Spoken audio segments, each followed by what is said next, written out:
फिरती शौचालय किंवा ती पिंक शौचालय त्याच्याबद्दल आज मुंबईत खूप चर्चा चालली आहे.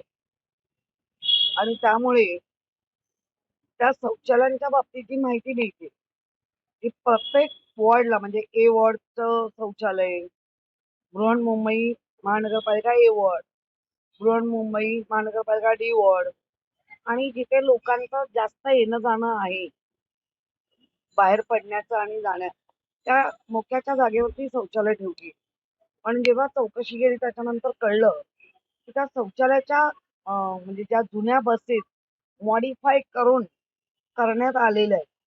आणि त्याला पिंक कलर बिलर, म्हणजे ज्याला म्हणतात ना, चाराण्याचे कोंबडे आणि बाराण्याचा मसाला करून बनवलेली तंदुरी, असं काहीतरी ते चित्र आज मुंबईत दिसतंय. त्याच्यावर कुठेही वॉर्डचे लोक पण सिरियसली घेत नाहीयेत आणि स्वच्छता होत नाहीये. त्यामुळे महिला मुळामध्ये आज रस्त्यावर पण, गर्दीमध्ये पण महिला सुरक्षित नाही. तर अशा शौचालयात आतमध्ये जाऊन आणि दुर्गंधी येणाऱ्या शौचालयात कोण जाणार?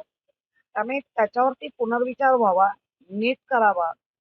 आणि ज्या आता अगदी शिवाजी पार्कात पण ती बस उभी आहे, पण ती अडगळीत पडल्यासारखी आहे.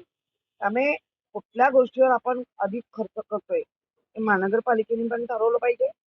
आणि ज्या पद्धतीने या प्रशासकीय काळामध्ये हे सगळं घडलंय, तर ते त्याची पूर्ण जाणकारी किंवा माहिती लोकांना मिळावी.